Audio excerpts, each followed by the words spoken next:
वकान अल्लाहु समीअन अलीमा।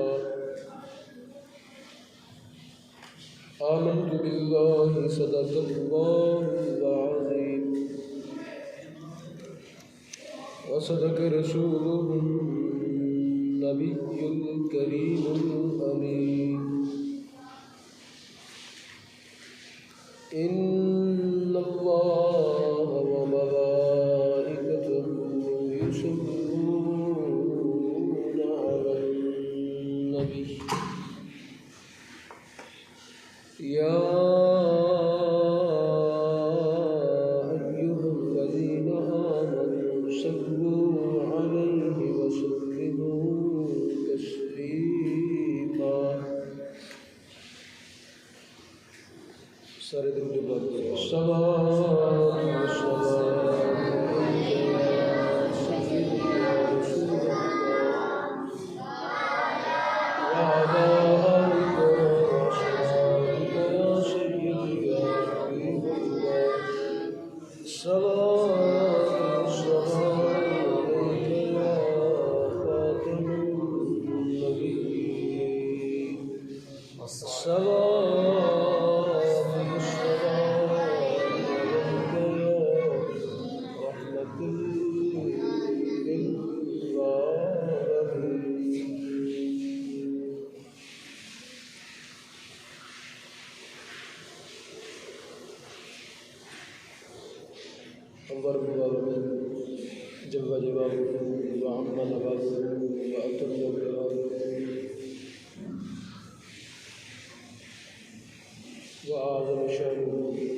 खुदा उसकी बारगाह में दुआ है हम सब का परवरदिगार हमारी आज की नमाज़ जुमा की हाज़िरी को अपनी बारगाह में कबूल फरमाए और रब्बुल आलमीन नमाज़ जुमा की बरकत से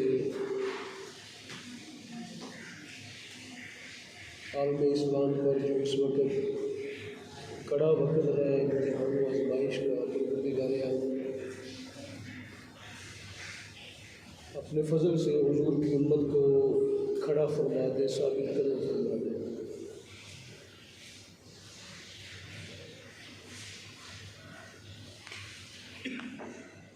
आप दुनिया बात जानते हैं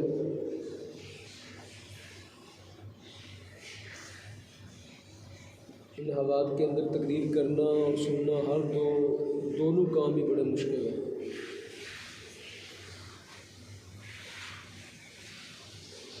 क्योंकि मीडिया के ज़रिए इलेक्ट्रॉनिक प्रिंट मीडिया और दीगर जो ज़राए अबलाग है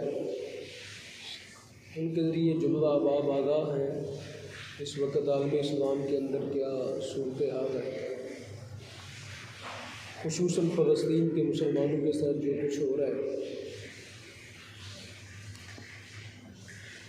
इन हालात के अंदर बयान करने वाला भी खून के आंसू होता है और सुनने वाले भी सामने उनका हशर भी यही है। और फिर अपने हुक्मरानों की बेहिस्सी और अजीब व गरीब सूरत हाल है। अल्लाह पाक के हुजूर दुआई की जा सकती है, मालिक तू ही कारसाज है, सारी ताकतों का मालिक तू है, कुदरतों का मालिक तू है। मालिक फ़लस्तीन के जो बच्चे हैं वो बेयारो मददगार, उनके लाशें बेकफन पड़े हुए, हज़ारों की तादाद के अंदर कब्रें मुयस्सर नहीं है उनको। मालिक तू अपने लश्करों के ज़रिए उनकी मदद फरमा और मुसलमानों को उनकी मदद की तौफीक अता फरमा।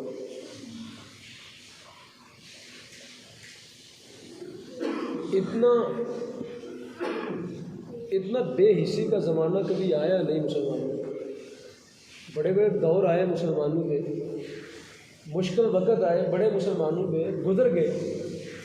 इतना बेहिसी का ज़माना कभी नहीं आया कि 2 अरब मुसलमान हों, 58 इस्लामी ममालिक हों, उसके अंदर पाकिस्तान जैसा एटमी पावर रखने वाला मुल्क भी हो। बेशक कर्ज़ों में दबा हुआ है, कमज़ोर है, मईशत जो है उसकी बदहाली का शिकार है, सारी बातें हैं, गैरत को जंग तो नहीं ना लग गया। शहीन भी है, हतफ भी है, नसर भी है, खालिद भी है, मिजाज गौरी भी है, सारे हैं। और किसी दौर के अंदर मुसलमान जो हैं वो इस कदर बेहिस नहीं हुए। मुश्किल से मुश्किल वक़्त भी आया तो मुसलमान जो है उसको भी बर्दाश्त कर गए और उसके अंदर भी अपनी कुछ ना कुछ गैरत का मुजाहरा किया है। ये जो फ़लस्तीन के अंदर जंग लड़ी जा रही है, ये कोई माद एक फ़लस्तीनी और यहूदी मसला नहीं है। याद रखें, ये आलम इस्लाम की क़िबला अव्वल जब मुसलमानों का उनके कब्ज़े में है।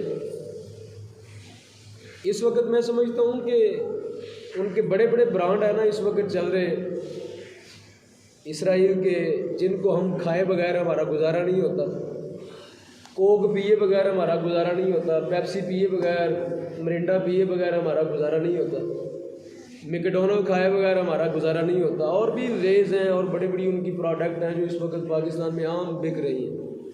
ऐसे ही कादियानियों की प्रोडक्ट वो आम बिक रही हैं, उनको खाए बगैर हमारे बच्चों का गुजारा नहीं होता। लेकिन उनकी सबसे बड़ी जो इस वक्त ब्रांड है ना पूरी दुनिया के अंदर, वो पता है क्या है? वो ये है कि मुसलमानों को ये कहो कि इस्लाम अमन का दर्स देता है। इन हालात के अंदर भी मुसलमान जो है ना वो ये कह रहे हैं कि इस्लाम अमन का दर्स देता है। इस्लाम अमन का दर्स देता है, लेकिन जिहाद के बाद जब अगला भी अमन से रहे तो इस्लाम अमन का दर्स देता है। अगला चर दौड़े और आपकी बेटियां घर से उठा कर ले जाए तो आप तब भी कहेंगे इस्लाम अमन का दर्स देता।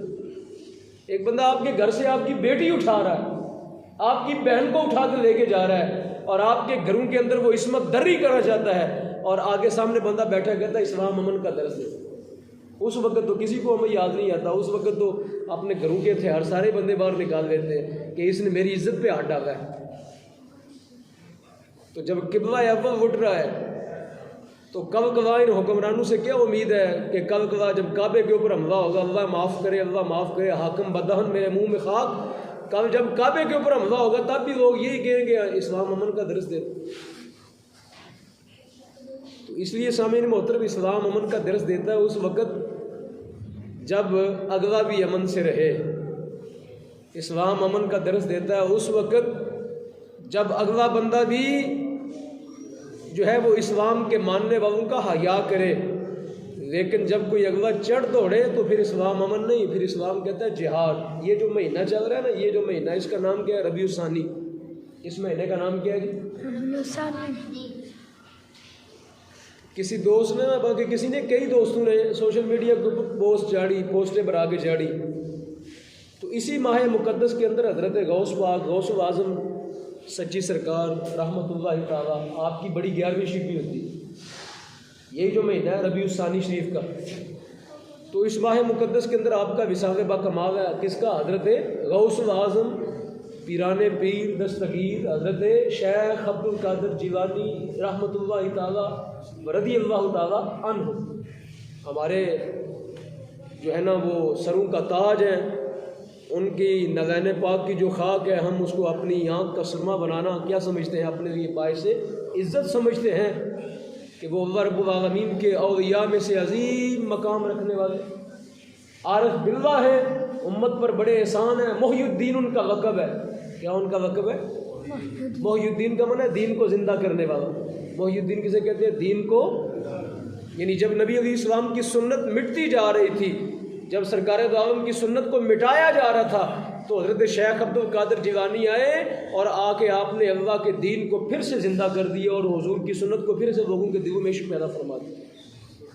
तो इतना बड़ा मर्तबा है कि हुजूर की सुन्नत को ज़िंदा फरमा दिया। मोहयु सुन्ना उनका लगा है, मोहयु सुन्ना व दीन और मुस्तफ़ा की सुन्नत को ज़िंदा करने वाले। इतने बड़े आलिम इतने बड़े आमिल और इतने बड़े आरिफ बिल्लाह कि जिनकी खिदमात का आज भी घर घर क्या होता है, जिक्र होता है, चर्चा होता है।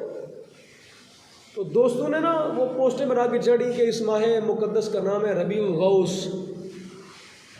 मोहब्बत, अपनी मोहब्बत इस बुनियाद पर कि इस माह मुक़द्दस के अंदर हज़रत गौस पाक का जो है वो सालिबा कमाल हुआ। तो मैंने दोस्तों को कहा बेशक इसमें क्या इनकार है, इसमें कोई इनकार नहीं कि इस महीने का नाम आप क्या रखें, रबीउल गौस रखें।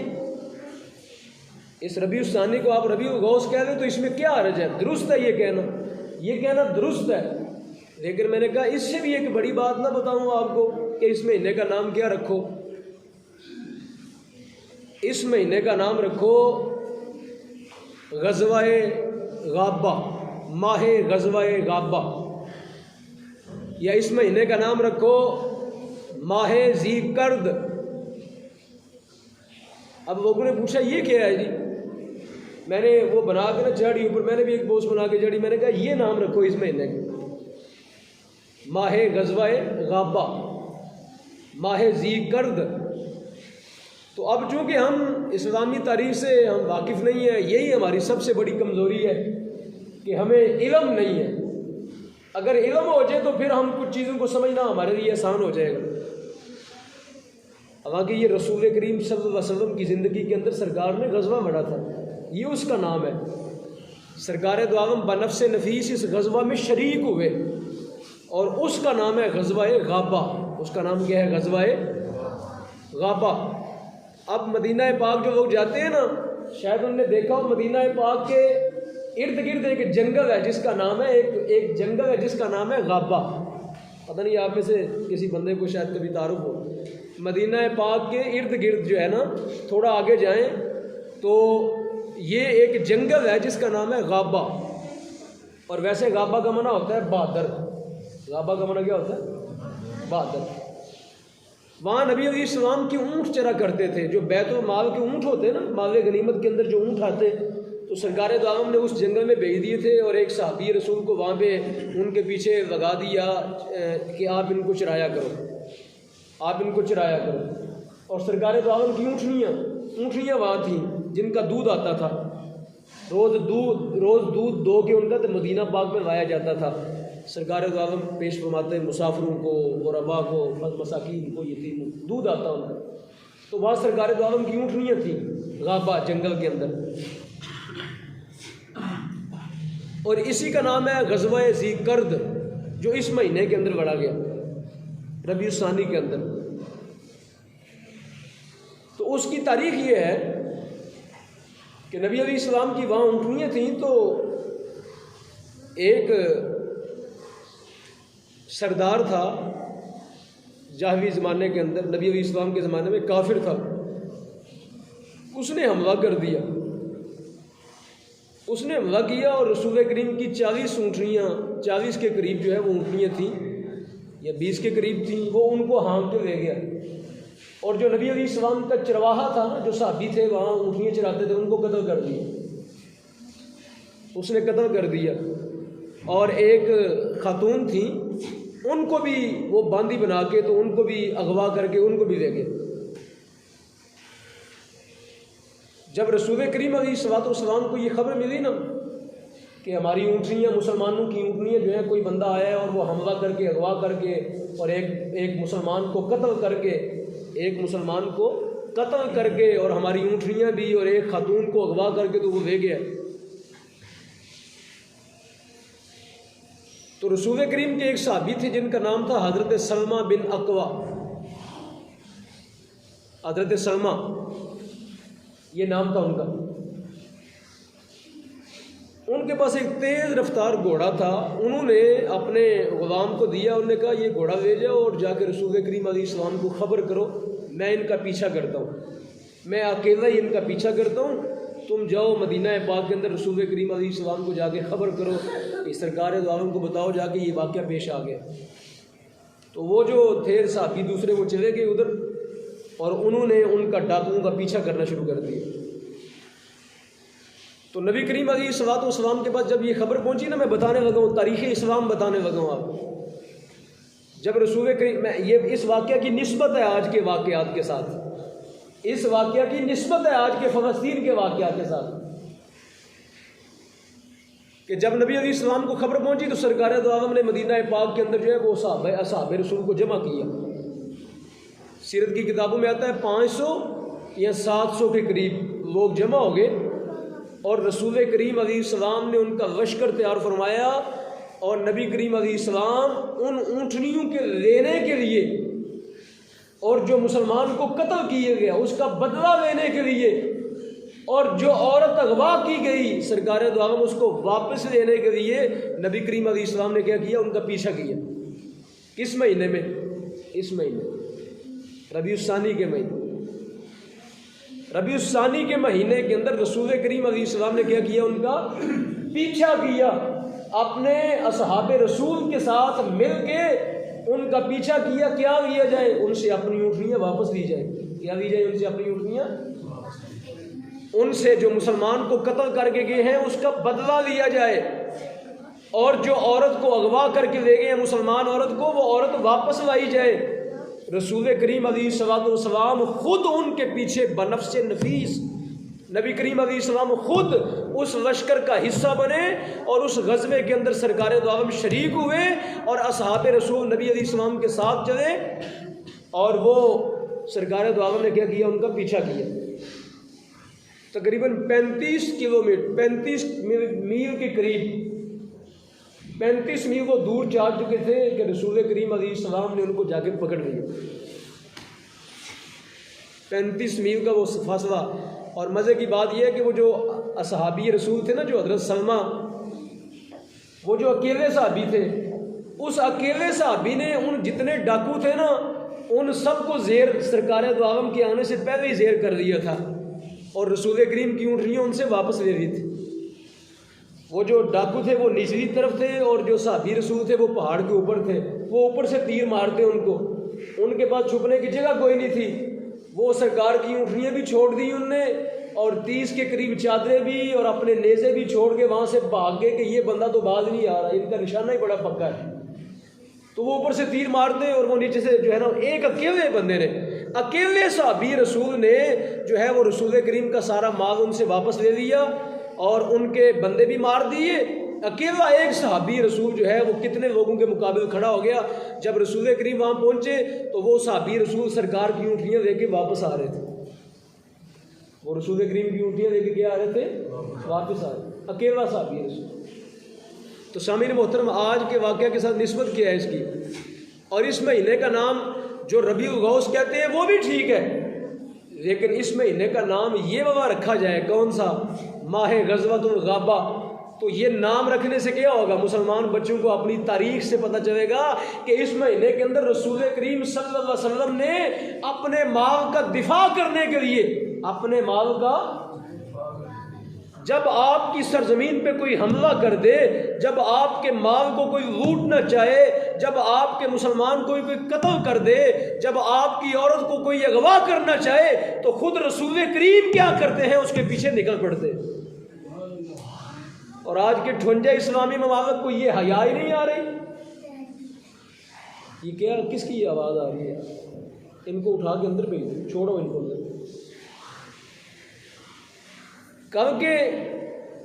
कल रसूल करीम अलैहिस्सलाम और उम्मत का हाल ये था कि एक एक बंदे के कत्ल पर रसूल करीम खुद निकल पड़ते थे। चंद ऊँटनियाँ जो है वो अगवा हो जाएं और रसूल करीम क्या करते हैं? खुद निकल पड़ते हैं कि मुसलमानों का माल ज़ाया नहीं किया जाएगा। लेकिन आज तो फ़लस्तीन के अंदर जो है वो कोई चीज़ छोड़ी है उन्होंने। कोई इस्लामी मुल्क निकल रहा है बाहर, किसी इस्लामी हुक्मरान को हया आ रहा है। तो इसका नाम ग़ज़वा, इस महीने का नाम क्या होना चाहिए? ग़ज़वतुल ग़ाबा। क्या नाम होना चाहिए इसका? ग़ज़वतुल ग़ाबा। क्या होगा जब ये नाम बताओगे ना लोगों को, तो लोग पूछेंगे ये ग़ज़वा ग़ाबा क्या है। तो फिर उनको बताना कि रसूल करीम अलैहिस्सलाम एक कत्ल के लिए सरकार खुद पीछे निकल पड़े थे। ऊँटनियाँ लेने के लिए सरकार क्या हुए थे? खुद निकल पड़े थे कि मुसलमानों की कोई चीज़ हम तुम्हें लेने नहीं देंगे। लेकिन सामीर मोहतरम, आज तो मामला ही सारा उल्टा हो गया। पता चला कि ये जो इस्लाम इस वक्त आलम इस्लाम है, ये रसूल करीम की सुन्नत पर नहीं चल रहा, इसलिए मार खा रहा है। पूरे 58 इस्लामी ममालिक, ये 60 इस्लामी ममालिक, इनमें से कोई भी रसूलुल्लाह की सुन्नत में नहीं चल रहा, तभी मार खा रहे हैं। कल हज्जाज बिन यूसुफ, जिसके बारे में इस्लाम में आता है बड़ा जालिम आदमी था, एक औरत ने आवाज़ दी थी, हज्जाज मुझको जो है वो मुझको आना लेना, मेरी मदद करना। तो हज्जाज बिन यूसुफ ने मोहम्मद बिन कासिम को भेज के तो पूरा हिंदुस्तान ही फतह कर दिया। एक औरत की बात थी ना, तो आज तो हज़ारों लाशें औरतों की पड़ी हुई हैं वहाँ। आज तो फ़लस्तीन में हज़ारों लाशें पड़ी हुई हैं, और ये बेहिस बुत हैं हम सारे। हमारी मिसाल एक बुतों सी पड़ी हुई है कि ये बेहिस बुत हैं, जिनके अंदर कोई ज़मीर और जिनके अंदर कोई जान नाम की चीज़ नहीं।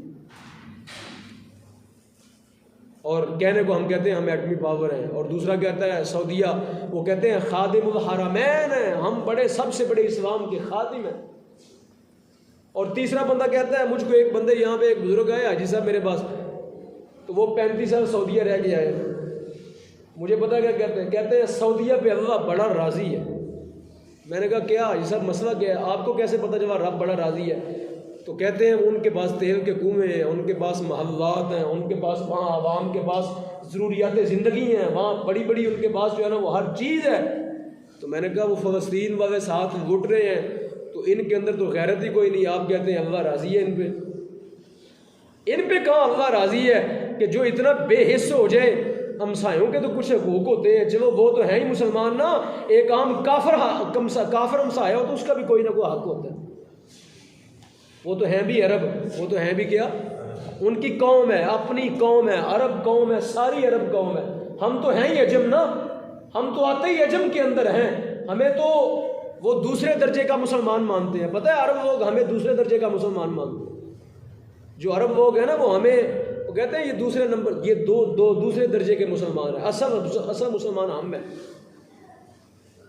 तो कम से कम अपनी अरब कौम का या कर दें, कम से कम जो है वो अपने मुसलमान कौम का पड़ोसी होने का ही हक अदा कर दें। और फिर सबसे बड़ी बात है वो किबला अव्वल है। सबसे बड़ी बात है कि वो क्या है, मुसलमानों का किबला अव्वल है। लोग अपनी गैरत के लिए, लोग अपनी बेटी और अपनी गैरत के लिए जान दे देते हैं। वो तो है ही मुसलमानों का किबला अव्वल। और कुरान में क्या आया सुनिए, छठा पारा शुरू कहाँ से होता है? छठा पारा शुरू यहाँ से होता है, ला युहिब्बुल्लाहुल जहर बिस्सूइ मिनल कौल इल्ला मन ज़ुलिम। कुरान कहता है ऊंचा बोलना ये रब को पसंद नहीं है। कोई बंदा ऐसे ही किसी की गीबत करता रहे, कोई बंदा ऐसे ही किसी की गीबत करता रहे, कोई बंदा ऐसे ही किसी की चुगलियाँ लगाता रहे, कोई बंदा ऐसे ही किसी को बुरा भला कहता रहे, अल्लाह पाक फरमाते हैं ये बात मुझको पसंद नहीं, ये बात मुझको पसंद। इस आयत का शान नुज़ूल ये है कि एक मेहमान आया किसी के घर में, कोई शख्स मेहमान आया किसी के घर में, तो उन्होंने उनकी खातर तवाज़ो अच्छे तरीके से ना की। मेहमान आए, अच्छे तरीके से उन्होंने खाना दिया, लेकिन हो सकता है कोई इनने वो गोश्त वगैरह नहीं बनाया होगा या कोई ऐसी काम नहीं हो। जब वो सुबह जाने लगे तो बाहर जाके उन्होंने कहा यार इनने अच्छी मेरी मेहमान नवाजी नहीं की। हालांकि जिसके घर में जो मुयसर है उसने दे दिया, अल्हम्दुलिल्लाह, शुक्र अल्हम्दुलिल्लाह। लेकिन उन्होंने जाके बाहर कहा, तो कुरान की ये आयत नाज़िल हुई कि ए नबी सल्लल्लाहु अलैहि वसल्लम अपनी कौम को बताएं कि रब को ये बात पसंद नहीं है किसी का शिकवा करना। किसी का क्या करना? शिकवा करना। ये अल्लाह के हुजूर ये बात पसंदीदा नहीं है। और एक शान नुज़ूल इसका ये बताया जाता है, मुफस्सिरीन ने लिखा कि नबी करीम अलैहिस्सलाम की बारगाह में एक शख्स आया और उसने आके हज़रत सिद्दीक़ अकबर को बुरा भला कहना शुरू कर दिया। हज़रत सिद्दीक़ अकबर को क्या कहना शुरू कर दिया? खुद रसूल करीम की बारगाह में आके, सरकार दो आलम की बारगाह में आके उसने हज़रत सिद्दीक़ अकबर की गिले शुरू कर दी। हज़रत सिद्दीक़ अकबर वहाँ बैठे हुए थे, सामने बैठे हुए थे, तो वो खामोश रहे, उनने कोई आगे से बात ना की, कोई जवाब नहीं दिया। वो करता रहा, आखिर उनका वो जो है ज़बर टूट गया। उनने आगे से एक बात का जवाब दे दिया। रसूल करीम अलैहिस्सलाम खड़े हो गए, सरकार दो आलम बैठे हुए थे, खड़े हो गए, और आपके चेहरे पर गुस्से के तासुरात, गुस्से के तासुरात। तो हज़रत सिद्दीक़ अकबर कहने लगे हुजूर गलती हो गई, वो कितनी देर से मुझे कुछ कह रहा है तो मैंने कोई जवाब नहीं दिया, बस मैंने एक जवाब दिया और आपको गुस्सा आ गया, आप जो है आपके चेहरे पे गुस्सा पाक आ गया, वजह तो हज़रत सिद्दीक नबी करीम अलैहिस्सलाम ने फरमाया, ए सिद्दीक अकबर, जब तक तुम खामोश थे ना, अल्लाह का फरिश्ता तुम्हारी तरफ से जवाब दे रहा था। अल्लाह का फरिश्ता तुम्हारी तरफ से क्या कर रहा था? जवाब दे रहा था। रब ने एक फरिश्ता यहाँ पे भेज दिया था, जितनी बातें ये करता फरिश्ता उसका जवाब दे रहा था। जब तुमने बात की तो फरिश्ता वापस से भागे, उसने कहा आप अपना मामला आप निपटा लो। तो ये वाली कुरान की ये वाली आया करीमा नाज़िल हुई कि रब्बुल आलमीन को ऊंचा बोलना, बुरा बोलना, शिकवा करना, शिकायत करना, चुगली करना, गीबत करना, ये रब को पसंद, बोलो यार, ये रब को पसंद नहीं है। हाँ, कौन कर सकता है? सुनो आगे, रब को पसंद नहीं, लेकिन रब ने इजाज़त भी दी है। किसके बारे में? इल्ला मन ज़ुलिमा, कुरान कहता है जिस पे जुल्म किया जाए उसको बोलने का हक है। जिस पे जुल्म किया जाए उसको बोलने का हक। रब ने फरमाया मुझे बात ये पसंद नहीं है अल्लाह को, लेकिन फरमाया जिस पे जुल्म किया गया, जिस पे जुल्म किया गया उसको ये हक है कि वो ऊंचा बोल के कहे लोगों को, लोगों मेरे ऊपर जुल्म किया गया है, मेरी ज़मीन गस्ब कर दी गई, मेरा माल छीन लिया गया, मेरे बच्चे कत्ल कर दिए गए, मेरी खवातीन के साथ बदतमीजी की गई, मेरे घर उजाड़ दिए गए, उसको बोलने का हक कुरान और अल्लाह उसके रसूल ने दिया है। जिस पे जुल्म किया गया उसको बोलने का हक है कि वो बोले, वो लोगों को बोल के बताए कि फलां बंदे ने मेरे ऊपर जुल्म किया है, उसको बोलने का हक दिया गया। अब बताओ फ़लस्तीनियों पे जुल्म हो रहा है कि नहीं हो रहा? कोई नहीं बोल रहा यार, उन पे हो रहा है, लेकिन आप तो कोई ना बोल रहे। अगर आप बोले, गुजरात की आबादी कितनी है? यहाँ पे कोई हो सकता है कोई दानिश्वर बैठा बता दे कितनी आबादी है गुजरात की? सिटी गुजरात की बता दें, लाखों के अंदर आबादी है। सिटी गुजरात की लाखों के अंदर इबादत है। यहाँ छोटी सी महंगाई होती है ना, यहाँ बिल ज़्यादा आते हैं तो रोडों पे आ जाते हैं कि नहीं, ताजर तंजीमें बाहर आ जाती हैं, फैक्ट्री मालकान बाहर आ जाते हैं, फैक्ट्री मजदूर बाहर आ जाते हैं, सारे बाहर आ जाते हैं। लेकिन फ़लस्तीनियों के लिए कितने बाहर आए? आप कितने बार आए? कितना आज का हमारा, फिर क्या करें हम एहतजाज तो कर सकते हैं ना, लेकिन वो भी तो नहीं कर रहे ना। कल वहाँ पे वो जो हमास का हमास जो मुसलमानों की तंजीम है उसके सरबराह कह रहे थे, तो उसका सरबराह जो इस्माइल हानिया है उनके 4 बेटे माँ इनने शहीद कर दी इसी गर्ज में। 4 बेटे, बीवी, बेटी, पोतियाँ, सारा खानदान उजाड़ दिया। वो शख्स फिर भी खड़ा है, वो कह रहा है मैं अल्लाह के लिए खड़ा हूँ, अल्लाह के रसूल के लिए खड़ा, ठीक है ना। और वो पैगाम क्या दे रहा था? अब जजीरा टीवी पर पैगाम क्या आ रहा था? पैगाम ये आ रहा था कि यार हमारे लिए आवाज़ बुलंद करो, ना तोपें उठाओ, ना टैंकों में बैठो, ना जो है वो खुदकश हमले करो। वो कह रहा था सिर्फ हमारे लिए क्या करो, क्या कह रहा है? हमारे लिए क्या करो? आवाज़ तो बुलंद करो, हमारे बाहर तो निकलो ना, रोड के ऊपर आके अपनी गवर्नमेंट को कुछ तो करो ना यार। इल्ला मन ज़ुलिम, कुरान कहता है जिस पे जुल्म हुआ हो उसको बोलने का कुरान ने हक दिया है, उसको बोलने का कुरान ने क्या किया है? हक दिया है। तो शामिल मोहतरम, उम्मत को बोलना चाहिए। अगर कल फ़लस्तीन है तो परसों पाकिस्तान भी हो सकता, अगर आज उनके बच्चे हैं तो परसों तेरे और मेरे बच्चे भी इस जुल्म का शिकार हो सकते। अगर आज उनके बच्चे हैं तो परसों सऊदियों के बच्चे भी जो हैं ऐसे ही रोते पीटते जो है ना, अल्लाह ना करे, अल्लाह ना करे, ये वक़्त भी आ सकता है। अल कुफ्र मिल्लतुन वाहिदा, सारी कुफ्र की मिल्लत इकट्ठी नहीं हो गई। मैं आपको बात बताऊं तो आपके रोंगटे खड़े हो जाए। अमरीकी सदर आया और उसने पूरी दुनिया से अपील कर दी है किस बात की, कि इसराइल को चंदा दो। आपने सुना? उसने पूरी दुनिया के लोगों से अपील की है कि इसराइल को चंदा दो, इसराइल को चंदा दो। और यहाँ हमारी गवर्नमेंट ने फ़लस्तीनियों के भी चंदा भेजने में पाबंदी लगा रखी। यहाँ लोग डरते चंदा नहीं दे रहे कि कहीं गवर्नमेंट का कोई बंदा आगे पकड़ लेगा। वो जो गुंडा है सारी कायनात का सबसे बड़ा गुंडा अमरीकी सदर, वो कह रहा है कि इसराइल को चंदा दो, इसको असले की ज़रूरत है। मार किन को रहा है? निहत्ते लोगों को जिनके पास है ही कुछ नहीं, ठीक है, उनके लिए। और खुद कितना चंदा दिया उसने? 1 साल का $3.5 बिलियन। कितना? 3.5 बिलियन। पता किसे कहते हैं? 1 अरब को। कितने को कहते हैं? 1 अरब को, ठीक है ना। और पाकिस्तानों के अंदर अगर पाकिस्तानी रुपयों के अंदर ज़रब दी जाए ना तो वो खरबों रुपए बनते हैं। जितना हमारा बजट है ना उतना 1 साल में चंदा देता है अमेरिका सिर्फ इसराइल को, और फिर कह रहा है इसको और चंदा दो ताकि ये असला खरीदे, ताकि ये और असला खरीदे और असला खरीदे। तो हमारे हुक्मरान तो वहाँ खुराक भी नहीं पहुँचा रहे, वो वहाँ असला भेज रहा है, उसे बैरी भेज दी है। तो सामने मोहतरम हम क्या करें इन हालात के अंदर। अल्लाह की कसम, जब बंदा अकेले बैठ के देखता है बंदे का अथरू खून के थ्रू निकलते हैं, लेकिन हम क्या कर सकते हैं, क्या करें। कोई ऐसा तरीका हो कि हम कोई मदद कर सके उनकी।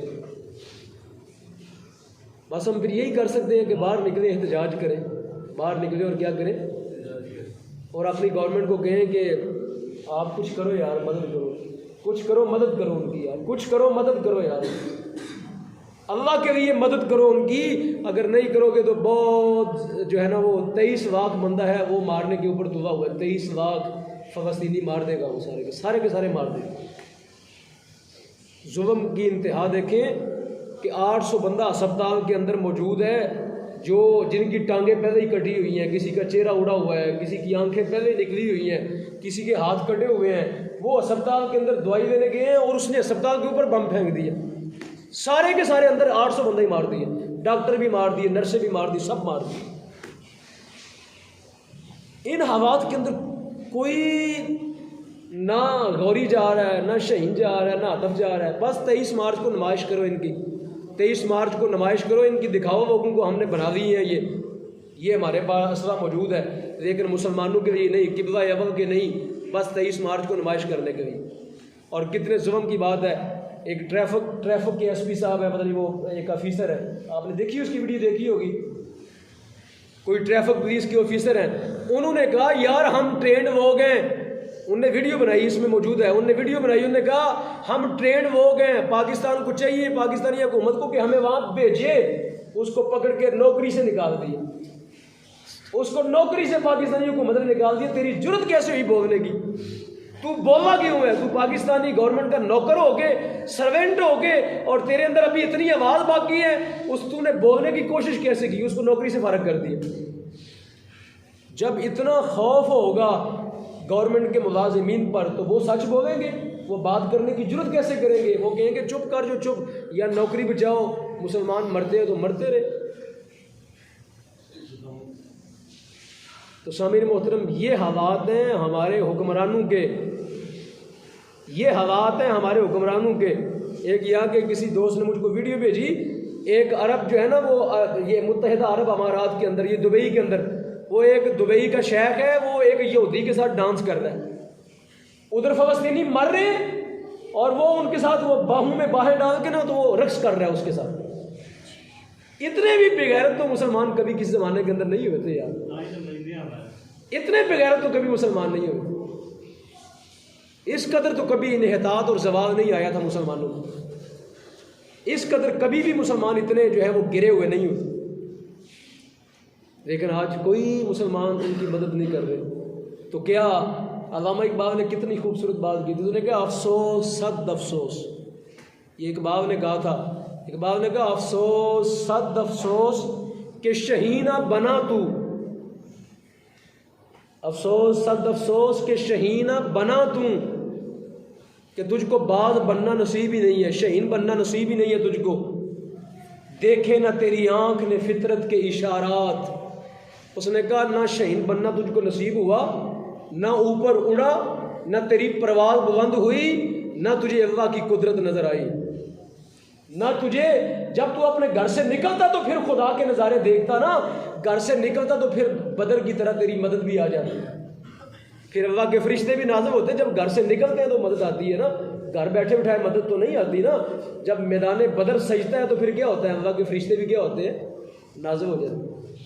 और आगे इकबाल ने कहा तकदीर के काजी का ये फतवा है अज़ल से, अल्लाह का तकदीर के काजी का ये फतवा है अज़ल से, है जुर्मे ज़ईफ़ी की सज़ा मर्गे मफाजात। उसने कहा कमज़ोर की सज़ा यही होती है जो फ़लस्तीनियों को मिल रही है। ताकतवर की सज़ा ये है कि अमरीकी सदर आता है और कहता है, पूरी दुनिया से अपील करता है कि चंदा दो इसराइल को, और चंदा दो, और चंदा दो, जितने बदमाश हैं और चंदा दें इसको, ताकि ये और असवा खरीदे और मुसलमानों के ऊपर टेस्ट करे इस असवे को। यहाँ हमारी गवर्नमेंट ने तो कोई अतिया फंड भी कायम नहीं किया। डैम के लिए अतिया फंड कायम हो जाता है, डैम बनाना है जी, नीवम सरचार्ज आ जाता है बिलों के अंदर, टीवी की फीस लग जाती है, और 15-15 रुपए कम से कम फ़लस्तीन के नाम पे दे दो हमसे यार। कोई अतिया फंड ही कायम कर दो बैंकों के अंदर, ताकि हम कुछ ना कुछ तो जाके दें वहां जाके, और हमारे ज़मीर का बोझ तो कम हो। गवर्नमेंट को इतना भी हया नहीं है कि कोई फंड ही कायम कर दे इसराइल के नाम का, ताकि वहां सफारतखाने के अंदर फंड ही भेज दे। और इमरोज़ एक बहुत बड़ा शायर हुआ, उसने एक और बात की, उसने कहता है, जो अहले फ़लस्तीन को ख़तरे से बचाए, जो अहले फ़लस्तीन को ख़तरे से बचाए, वो अज़म, वो तहरीक, वो इक़दाम कहाँ है। जो अहले फ़लस्तीन को ख़तरे से बचाए, जो अहले फ़लस्तीन को जुल्म से बचाए, वो अज़म, वो इरादा, वो तहरीक, वो इक़दाम कहाँ है। अब आलमे इस्लाम को उठने की ज़रूरत है बेशक, अब आलमे इस्लाम को उठने की ज़रूरत है बेशक। उसने सवाल किया, मगर आलमे इस्लाम कहाँ है। आलमे इस्लाम है ही कोई, ये तो बेमुर्दा, ये तो मुर्दा लोग हैं जो 58 इस्लामी ममालिक पर काबिज़ है। मुर्दा ज़मीर लोग हैं जिनके अंदर ज़मीर नाम की कोई चीज़ नहीं, जिनके अंदर कोई आंसू नहीं है, जिनके अंदर खून नहीं दौड़ता, जिनके अंदर, ये हमारे मुल्क का क्या तमाशा लगा है जी, नवाज शरीफ साहब आ रहे, लानत है तुम्हारी ज़ात पर। आ रहे हो तो क्या होगा, आने से क्या होगा, तेरे आने से क्या हुआ होगा। इस वक्त ये कहो, इस वक्त कोई जो है वो इसराइल को पैगाम दो कि फ़लस्तीनी मर रहे हैं, जितना पैसा यहाँ उसके इस्तिकबाल पे लगा रहे हो, ये फ़ंड भेज दो इकट्ठा करके वहाँ पे उनके नाम। अरबों रुपया जो फ़ंड लगाना है इस्तिकबाल करने पर, तो ये अरबों रुपया इकट्ठा करके उन गरीबों को दे दो, उनको एक दिन की रोटी तो मिल जाएगी। सारे सियासी लोग, एक की बात नहीं कर रहा, सबकी अपनी अपनी अय्याशियाँ यहाँ पे, कोई तो भेजो उनके नाम पर यार, कुछ तो करो उनके नाम पे, कोई एहतजाज करो। इतना बड़ा ये मीनार पाकिस्तान में जलसा करेंगे अपने एक बंदे के लिए, तो जो हज़ारों लुट रहे हैं, मर रहे हैं, उनके नाम पे क्यों नहीं बाहर निकल के कोई एहतजाज करते यार। उनके नाम पे कोई जलसा क्यों नहीं करते, उनके नाम पे कोई जो है कोई तहरीक क्यों नहीं उठाते, कोई एहतजाज क्यों नहीं करते, कोई मजम्मती बयानात क्यों नहीं देते, कोई करारदादे पास क्यों नहीं करते, कोई सफारतखाने, इसराइल के सफारतखाने के सामने जाके एहतजाज क्यों नहीं करते। जब मौलवी उठेंगे ना, इनके पास ये है, मौलवियों को गैरत आएगी या हर कोई ना कोई मौलवी उठ ही पड़ेगा, उनको गैरत आएगी ना, तो पता है ये क्या कहेंगे, ये इंतहा पसंद है, ये तशद्दुद पसंद है। जब कोई ना कोई उठेगा ना, कोई एहतजाज लेके, तो फिर कहेंगे ये तशद्दुद पसंद है, ये इंतहा पसंद है, ये जो है ना ये मुल्क को पीछे ले जाएंगे, ये जो है पाकिस्तान की मईशत तबाह कर देंगे। तो तुम क्यों नहीं उठ रहे, तुम उठ जाओ ना। तो इसलिए सामीन मोहतरम, खुदारा चलो हम इतना तो कर सकते हैं ना कि कम से कम बाहर रोड के ऊपर निकल के, चलो रोज़ नहीं तो कम से कम जुमे की नमाज के बाद सारी मस्जिदों में लोग इकट्ठे होते हैं, सारी मस्जिदों में इकट्ठे होते हैं पूरे शहर के अंदर, 10 मिनट के लिए अपनी अपनी मस्जिद के बाहर निकल आओ यार, बाहर रोड के ऊपर खड़े हो जाओ और ऐसे हाथ उठा कर वो इसराइल मुर्दाबाद, अमेरिका मुर्दाबाद, जो उसकी हिमायत कर रहा है, जो उसको पैसा दे रहा है, जो असला दे रहा है उसको, और जो वो बंदे मार रहा है, और आगे से जो अमेरिकी सदर है वो कह रहा है जो कर रहे हो ठीक कर रहे हो, जो कर रहे हो ठीक कर रहे हो। ये इंसानियत खुद पता है क्या कहते हैं, कहते हैं जी जानवरों के हकूक़ होते हैं, कहते हैं ख़वातीन के हकूक़ है, हमें बड़ी फ़िक्र है पाकिस्तान के अंदर ख़वातीन के हकूक़ की बड़ी फ़िक्र है, ठीक है ना, और हमें बच्चों के हकूक़ की बड़ी फ़िक्र है, हमें बूढ़ों के हकूक़ की बड़ी फ़िक्र है। तो फ़लस्तीनियों का मतलब यह है कि तुम इंसान नहीं समझते, इसका नतीजा यह है कि तुम फ़लस्तीनियों को इंसान नहीं समझते। अगर इंसान होते तो उनके हकूक़ की भी कोई फ़िक्र होती ना, उनके हकूक़ की भी तुम्हें कोई फ़िक्र होती, आवाज़ उठाते। तो सामीन मोहतरम, आपकी खिदमत में अर्ज़ है कि आप भी कम से कम अपने अपने हिस्से का जहाँ जहाँ आपके ताल्लुक़ वाले हैं उनको कहें अपनी आवाज़ बुलंद करो यार, कोई निकालो आवाज़। आपके हाथ उठने से हो सकता है उनको फ़र्क पड़े कुछ, कि यहाँ पाकिस्तान के अंदर 10 लाख बंदा निकल आया है, अखबारों में कहते हैं जी इतने हज़ार बंदा बाहर निकलवाया, तो इतने हज़ार निकलने से क्या होता है, उन पर प्रेशर जाता है, उन पर क्या होता है, उन पर प्रेशर पड़ता है कि इतने हज़ार बंदा निकलवाया, आहिस्ता आहिस्ता कहीं ये ना हो कि ये जिहाद का रास्ता इख्तियार कर दे, खुद ही निकल पड़े। अगर हुकूमतें नहीं निकलती तो वो खुद ही ना कहीं निकल पड़े जिहाद के लिए। तो इसलिए वो डरते हैं, जिहाद के नाम से डरते हैं। जिहाद के नाम से यहूदी, ईसाई, हिंदू, ये सब लोग जो है, जो ही जिहाद का नाम आता है तो इनकी पतलूनें गिली हो जाती है। जिहाद के नाम से बहुत डरते हैं, बहुत डरते हैं। और कुरान ने जिहाद में पता है कितनी दफ़ा हुक्म दिया? कुरान ने 486 दफ़ा कुरान में जिहाद का हुक्म कितनी दफ़ा आया जी? 486 दफ़ा जिहाद का हुक्म आया कुरान में। इसराइल जब से बना है, जिस दिन से, उस दिन से लेके आज तक उसने जंग नहीं रोकी, एक दिन भी। अमेरिका की ये तारीख 200 साल है या 250 साल, 250 साल के अंदर अमेरिका ने एक दिन भी जंग नहीं रोकी। जंगें करने से बंदा कमज़ोर नहीं होता, जंगें करने से बंदा ताकतवर होता है। क्या होता है? 12 सदियाँ मुसलमान लड़ते रहे, 12 सदियाँ मुसलमान मुसलसल जिहाद करते रहे। तो बताओ, जब जिहाद हो रहा था मुसलमान कमज़ोर थे कि ताकतवर थे? ताकतवर थे। कमज़ोर बंदा उस वक्त होता है जब जिहाद को छोड़ देता है। आज जिहाद को छोड़ा हुआ है ना, तो लोगों को मौत के नाम से ही, वाकई मुसलमान दुनिया में आया मरने के लिए यार। मुसलमान दुनिया में आया कि इसके जिस्म काटे जाएं। अल्लाह की कसम, मुसलमान दुनिया में, कुरान ये कहता है इसलिए तुम दुनिया में आए हो कि अल्लाह का दीन सरबुलंद हो। अल्लाह का दीन कैसे सरबुलंद होगा? तेरा जिस्म कटे, तेरी उंगलियां कटे, तेरी गर्दन कटे, तेरे सीने पे फैर लगे, तेरी कमर के पीछे फैर लगे, तू मर और सीधा अल्लाह की जन्नत में जा। तू मर और सीधा रब की जन्नत में जा। दवाइयाँ खा खा भी मरना है ना। किसी को शुगर है, किसी को ब्लड प्रेशर है, किसी को कैंसर है, किसी को जिगर का मर्ज है, किसी को कुछ है, किसी को कुछ है। इतनी इतनी दवाइयाँ खाते हो फिर मर जाते हो। ये भी कोई मौत है? ये भी कोई मौत है? और मुसलमान की मौत है आगे बढ़ना, मुसलमान की मौत है गैरत की मौत, मरना। ये हमारे फौजियों को ये पता होना चाहिए, हमारे सिपा सलार को, कि कितने आए आज तक चले गए, कितने आए मर गए। सलाउद्दीन अय्यूबी जिंदा है तो किस वजह से जिंदा है? जिहाद की वजह से जिंदा है। जिहाद की वजह से उसने 16 दफ़ा उसने हमला किया बैतुल मुक़द्दस को वापस लेने के लिए। अल्लाह ने उसको ज़िंदगी अता फरमाई। मरने के बाद आज बच्चे बच्चे को याद है सलाहुद्दीन अय्यूबी। बच्चा पैदा होता है तो उसको याद है सलाहुद्दीन अय्यूबी। तो इसलिए जिहाद जो है ये कौमों की ज़िंदगी है। मरना मरना मरना हक है। और कायनात में सबसे अच्छी मौत कौन सी है? शहादत की मौत। कायनात में सबसे अच्छी मौत है कौन सी? और अल्लाह की इज़्ज़त की कसम, रब से दुआ मांगा करो, या अल्लाह मौत मुझे देना ही शहादत की। दूसरी कोई मौत जो है ना, वो तू कादर है चाहे तो वो मौत दे दे, लेकिन या अल्लाह देना शहादत की मौत। हर दुआ में मांगा करो, या अल्लाह शहादत की मौत देना। जो ही मरते जाओगे अल्लाह की जन्नत में चले जाओगे। हिसाब किताब ही कोई नहीं, शहीद का हिसाब किताब ही कोई नहीं, बगैर हिसाब किताब के जाते। तो सामीन मोहतरम, इसलिए इस वक्त कायनात के सबसे अच्छे मुसलमान कौन है? फ़लस्तीन।